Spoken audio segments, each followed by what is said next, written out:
인사 나누겠습니다. 안녕하세요. 안녕하세요. 예, 오늘의 찬송은 280장 천부여 의지 없어서라고 하는 찬송입니다. 우리 어르신들이 아주 많이 좋아하는 그런 찬송이죠.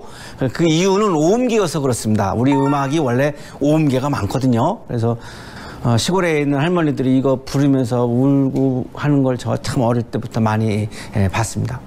이 노래, 이 찬송의 원래 멜로디는 스코틀랜드 민요입니다. 우리가 잘 알고 있는 올드 랭 사인, 그 제아의 종소리 나올 때 울려 퍼지는 그 노래 있잖아요. 그 노래예요. 그런데 이제 올드 랭 사인이라고 하는 이 단어는 old long since라고 하는 그 영어의 스코틀랜드 사투리입니다. 그래서 이제 그리운 옛날, 즐거웠던 한때, 흘러간 지난날, 소중한 추억 이런 뜻을 가지고 있는데 스코틀랜드의 아주 유명한 시인 번즈가 쓴 그런 시입니다. 그래서 이 원래 이 민요의 스코틀랜드 민요의 가사는 이렇게 되어 있어요. 시간상 다 소개 못하고 그냥 일부분만 소개할게요. 그리운 옛날을 위해 사랑하는 이여, 그리운 옛날을 위해 우리 이제 우정의 술잔을 들도록 하세. 그러니까 헤어졌다가 다시 만난 거예요. 사랑하는 사람이. 사랑하다 보면 또 헤어지기도 하잖아요. 헤어졌다가 만나니까 너무 기쁜 거예요. 그래서 이제 우리 술 한잔 하자고 이렇게 하면서 이제 그리운 옛날을 같이 추억하는 이런 그 가사로 되어 있습니다. 애수라고 하는 영화에서 이거를 주제곡으로 써가지고 이 곡이 더 이제 유명해졌고요. 우리나라에서는 이 멜로디를 애국가로 불렀어요. 그래서 우리 지금 어르신들은 다 이걸 알고 있어요. 애국가로 부른 거를 다 기억하시거든요. 1900년 전에 불렀으니까. 1896년에 이제 독립문 정초식이 있었는데 이때 서울 시민들 중에 5,000명이 와요. 근데 이날 정초식 순서에 이제 찬양하는 순서가 있었는데 이제 배제학당 그 합창반이 그거를 맡았습니다. 그 지휘를 이제 벙커 선교사님이 이제 하셨는데 이제 음악도 가르치시고 성경도 가르치시고 그리고 저 궁정교회에서 목회도 하셨고 이제 그런 아주 훌륭한 선교사님이신데 이분이 이제 이렇게 지휘를 하셨죠. 그때 이 배제학당 합창단들이 애국가를 불러요. 그 정초식에서. 근데 지금 애국가가 없었던 시절이죠. 1945년에 아넥텔센이 만든 거니까. 그래서 이 멜로디에다가 애국가의 가사를 붙여서 애국가를 부른 거죠. 그래서 이게 배제 80년사라고 하는 책에 기록이 남아 있습니다. 이렇게 되어 있어요. 1896년 11월 21일 독립문 정초식을 거행하던 당시에 그 식순 중의 창가 곧 국가를 배제학당이 맡아서 하게 되어 갑자기 부를 노래를 만들게 되었다. 여기 지금 그 맞춤법이 틀리는 부분들이 나오는데요. 이거는 그냥 원래 그대로를 인용하기 때문에 그런 거 양해해 주시고요. 그때 노래를 만드는데 가사는 윤치호 박사가 작사하였고 윤치호 선생님도 아주 굉장히 대표적인 우리 기독교인 리더 중에 한 분인데 지금 현재 애국가의 작사자다라고 하는 설이 굉장히 그 압도적입니다. 뭐 다른 설도 있는데 아직까지는 가장 그래도 압도적인데요. 곡조는 벙커인데 여기 배제 80년사에는 뻔커라고 되어 있어요. 뻔커 교사가 스코틀랜드 놀렐라이 곡을 붙여서 연습하여 가지고 정초식에 부른 것이다. 요 기록이 독립신문에도 나와 있고 배제 80년사에도 나와 있고 조선일보에도 나와 있습니다.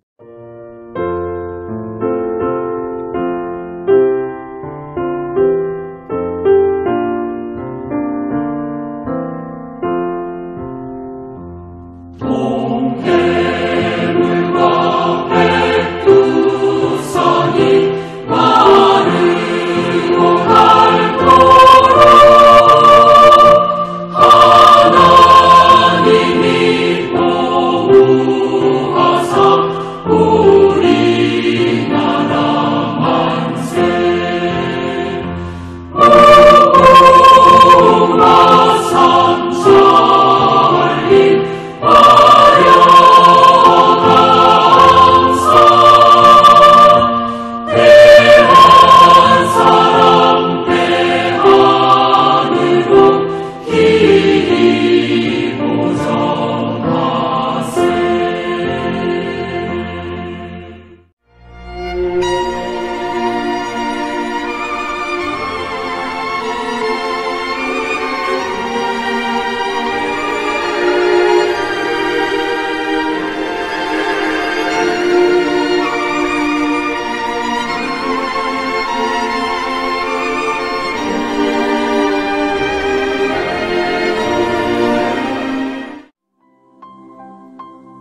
하셨죠. 가수 소양 씨가 애국가를 제청하겠습니다.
대단한데요.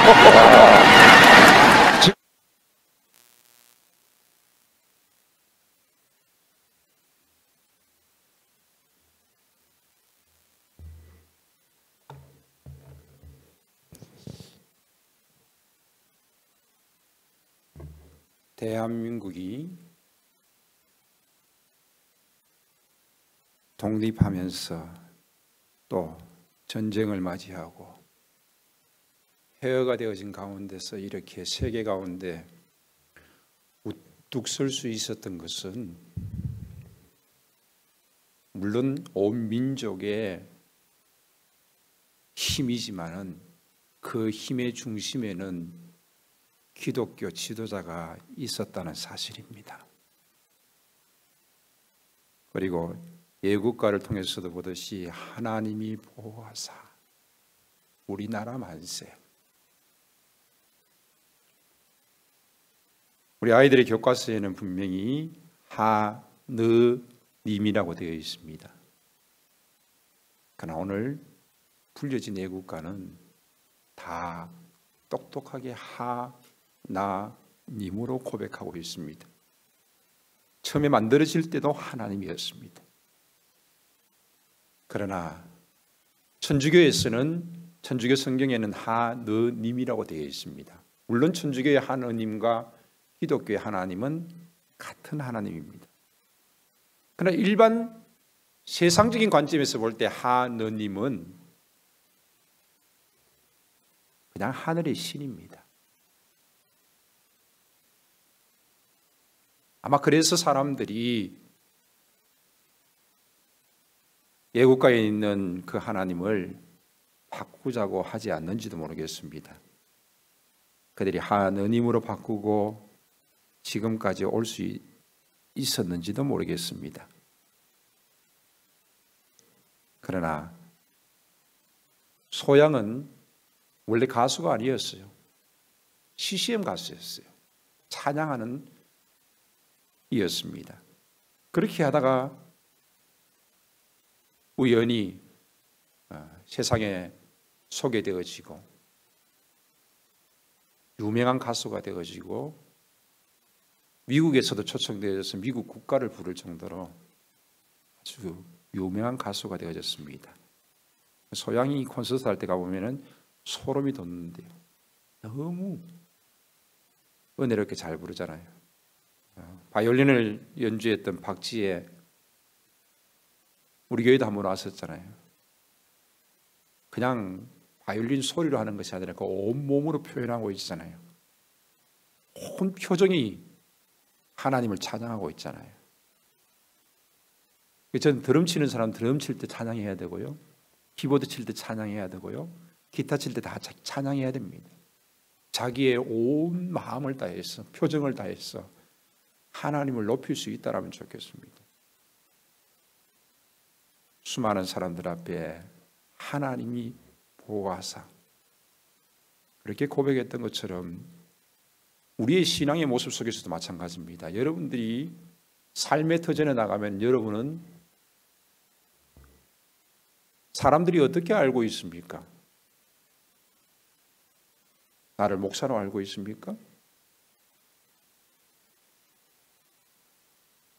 제가 서울에서 개척할 때 한 1년 정도 일할 때, 그때 제가 나갔을 때 사람들은 제가 목사인 줄 아무도 몰랐어요. 1년 동안 제가 진짜. 그리고 저는 더 이상 이 일을 하면서 여기에 머물러서는 안 되겠다. 그러면서 나올 때, 그만둘 때 그들에게 이야기하고 나왔습니다. 물론 이야기 안 한 사람도 있습니다.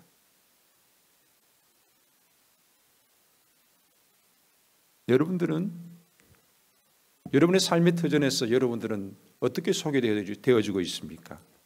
그냥 선한 사람? 착한 사람으로? 아니면은 믿음의 사람으로 소개되어지고 있느냐는 것입니다. 목사님, 장로님,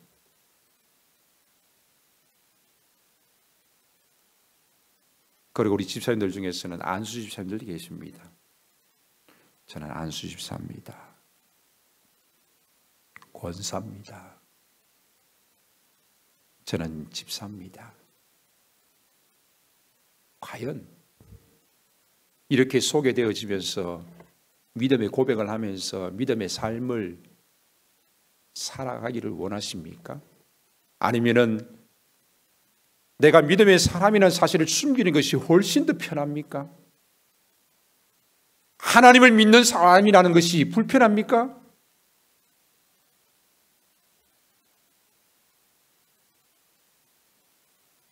우리는 하나님을 믿는 믿음의 사람입니다. 그리고 그 믿음의 사람은 같이 이렇게 모여서 예배할 뿐만 아니라 삶의 터전에 나가서 내가 믿음의 사람이라는 것을 드러내고 그들에게 예수 그리스도를 전가할 수 있어야 하는 것입니다. 오늘 하나님이 누구신가? 제가 본문을 다르게 선택했습니다. 출애굽기 3장 1절에서 15절 말씀. 이스라엘 백성들이 요셉을 통하여서 애굽에 갔습니다. 요셉이 애굽의 총리로 있을 때 그들은 대접을 받았지요. 하지만은 요셉을 알지 못하는 왕들이 또 시간이 지나면서 그들은 결국 애굽의 노예로 전락하고 말았습니다. 수많은 노예 중에 하나입니다. 그들이 그렇게 고통하다가 400년을 고통하면서 그들이 그제서야 하나님을 찾기 시작합니다. 하나님이 그 고통의 소리를 들으셨다라고 말씀하고 있습니다. 그런데 놀라운 사실은 아브라함의 하나님, 이삭의 하나님, 야곱의 하나님, 그 야곱의 후손들이 애굽 땅에 내려가서 400년이라는 세월이 지나면서도 그들 속에서는 아브라함의 하나님, 이삭의 하나님, 야곱의 하나님으로 지금 계속해서 전해지고 있는 것입니다. 그러기에 그들은 그 하나님을 불렀던 것입니다. 하나님께서는 그들의 기도를 들으시고 모세를 부르십니다. 모세야, 내가 내 백성의 고통의 소리를 들었다. 이제 네가 가서 그들을 애굽에서 인도해 내거라. 하나님의 음성을 들은 모세의 고민이 나옵니다. 모세가 하나님께 이렇게 질문합니다. 그들이 내게 묻기를 너희 신의 이름이 무엇이냐 물으면 내가 무엇이라고 말해야 합니까? 모세도 정확히 모른다는 것입니다. 애굽으로 보내시는 하나님을 정확히 알지 못했던 것입니다. 갑자기 모세에게 하나님의 이름이 왜 중요합니까? 애굽은 신들의 천국입니다. 10가지 재앙이 애굽에 임할 때에도 신에 대한 심판이었습니다. 그러기에 자기를 보낸 신의 이름을 정확하게 말하고 백성들을 데리고 나와야 하는데 잘 알지 못하는 것입니다. 애굽에 수많은 신들이 있는데 그 신들 앞에 자기가 믿는 하나님, 자기를 보낸 그 하나님을 말했을 때, 신을 말했을 때 어느 정도 서열이 되느냐는 것입니다. 서열이 낮은 신은 애굽의 높은 신들 앞에서 그 어떤 영향력을 끼칠 수 없기 때문입니다. 한국의 무속신앙도 역시 마찬가지입니다. 잘못된 생각이지요.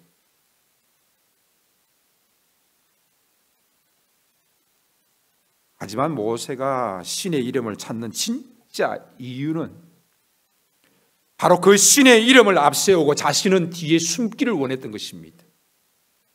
내가 어떻게 그들을 인도할 수 있습니까? 내가 어떻게 그런 큰 일을 할 수 있습니까? 저는 애굽에서 살인하고 도망하여서 이곳에 살고 있는 자입니다. 내가 어떻게 다시 돌아가서 그런 일을 할 수 있느냐라는 것입니다. 모세의 질문 앞에 하나님은 자신의 이름을 나는 스스로 있는 자라고 소개를 했습니다.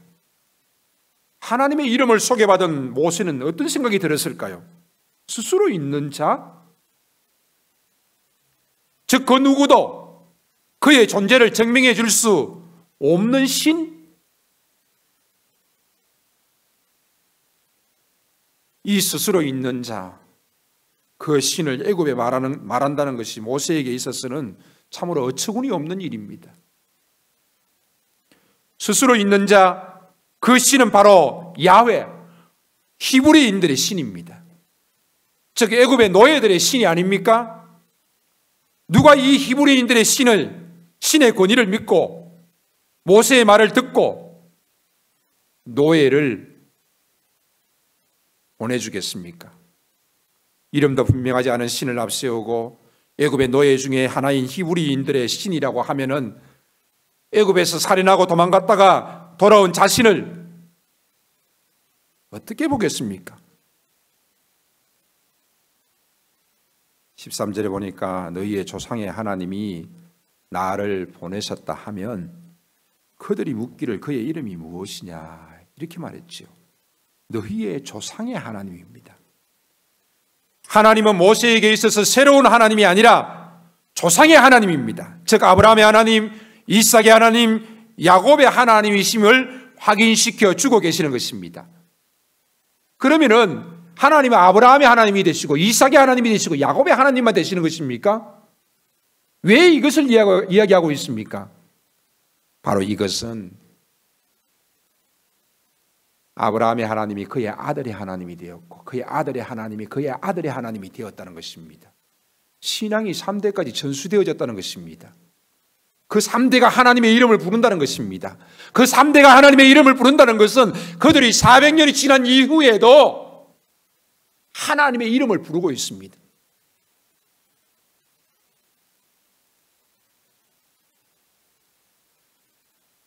자신에게 찾아온 하나님을 향해서 하나님 누구세요? 나는 내 조상 때부터 섬기던 하나님이야. 아브라함의 하나님, 이삭의 하나님, 야곱의 하나님이야. 신앙이 대대로 전수되어져서 지금 그들이 노예 생활하는 가운데 있지만 그 이스라엘 민족이 섬기고 있는 하나님이라는 사실입니다. 모세는 애굽에서 태어났고 왕궁에서 자랐습니다. 어떻게 보면 모세의 사고는 어떻게 보면 애굽적인 사고를 많이 가지고 있다고 해도 과언이 아닙니다. 애굽의 많은 신들 앞에서 자신이 보낸 하나님을 어떻게 소개할 것인가 고민했던 것입니다. 그리고 그 신이 크다라면은 자신은 그 뒤에 숨고 싶었던 것입니다. 이스라엘 자손에게 이르기를 스스로 있는 자가 너희에게 보내셨다 하라. 내 백성들은 내가 누구인지 알 것이며 내 백성들은 나를 알고 나를 따를 것이며 내 백성들은 내 이름을 듣고 너를 따를 것이다. 애굽의 신들은 아무것도 아닌 헛된 신임을 내가 알게 하리라. 이 세상에 수많은 신들이 있습니다. 하늘에도 신이 있고 땅에도 신이 있고 인간의 생명을 주장하는 신도 있고 돈을 벌어주는 신도 있다라고 말합니다. 운명을 주관하는 신도 있다라고 말합니다. 과연 이러한 신들이 존재하는 것입니까? 현세와 내세를 안전하게 보장해 주나요? 조상들이 우리를 지켜주나요?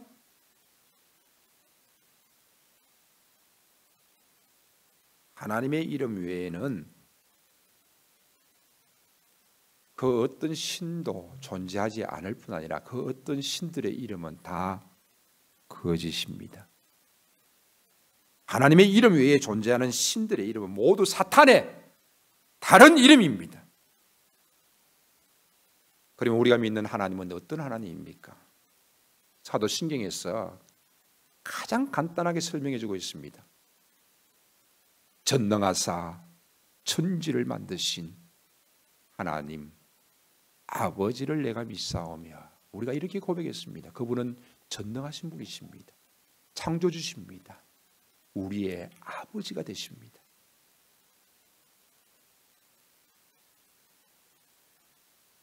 그러면서 예수 그리스도에 대한 신앙 고백으로 이어집니다. 바로 하나님은 예수님이십니다. 그래서 사도행전 4장 12절에 예수 이름 외에는 다른 이로서는 구원을 받을 수 없나니 천하 사람 중에 구원받을 만한 다른 이름을 우리에게 주신 일이 없다라고 말씀하고 있습니다. 하나님의 이름을 믿고 그 이름을 부르는 자만이 구원을 얻습니다. 바로 예수 그리스도의 이름을 부르는 자가, 믿는 자가 구원을 얻는 것입니다.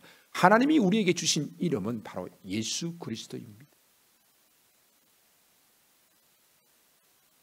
항상 우리와 함께 하시고 도우시고 인도하시는 그분은 성령님이십니다.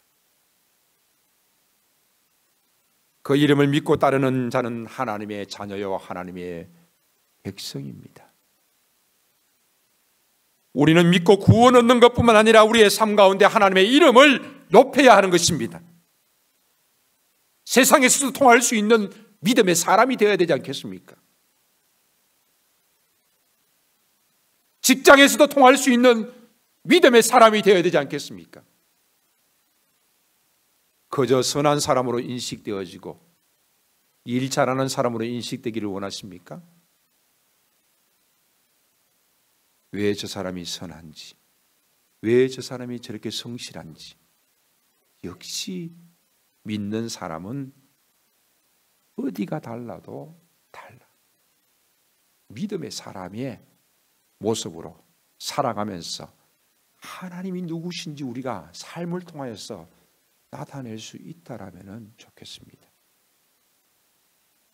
그러기 위해서는 때로는 양보해야 되고, 때로는 겸손해야 되고, 때로는 손해도 보아야 됩니다. 그러나 내가 좀 손해본다 할지라도 하나님의 이름이 높임을 받는다라면 그렇게 해야 되지 않겠습니까? 오늘 여러분들이 찬양하면서 하나님을 높일 것입니다. 정말 하나님이 여러분을 보실 때 여러분이 온 마음을 다해서 하나님을 높이시고 하나님 앞에 기도할 수 있다라면 좋겠습니다. 우리의 나눔 속에서 정말 저 사람의 신앙이 뭘까? 그런데 그 나눔 속에서 그 사람은 정말 믿음이 가득 찬 사람으로 우리에게 도전이 될 수 있다라면 좋겠습니다.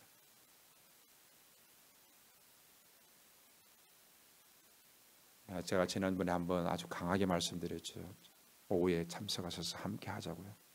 이제 벌써 3개월, 6개월이 지났고요.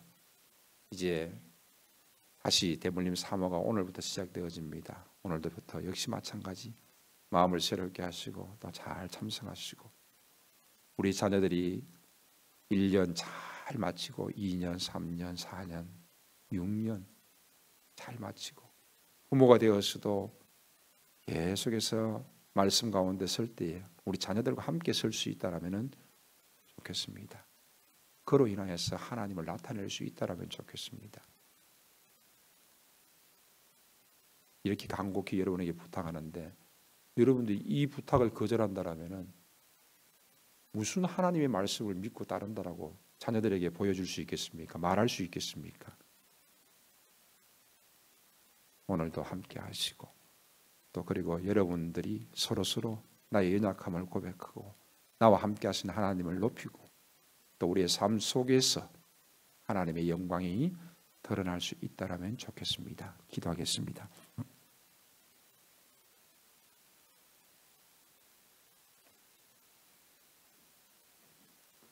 살아계신 하나님 아버지, 우리의 믿음의 고백을 받으시옵소서. 오늘도 찬양을 통하여서 하나님을 높이기를 원합니다. 기도하기를 원합니다. 전심을 다하여서 찬양하며 기도하게 하시고 우리의 삶 가운데 함께 하시는 주님을 나타내게 하여 주시옵소서. 또한 D6 커리큘럼을 통하여서 오후 시간에 나눔이 있을 때에 그 나눔 가운데 주의 성령께서 우리의 나눔 속에 역사하셔서 서로가 서로를 격려하고 세우고 또 기도하면서 교회가 성도들이 함께 달려갈 수 있는 힘도 덧입혀 주시옵소서. 감사를 드리며 예수님의 이름으로 기도하옵나이다. 아멘. 아멘.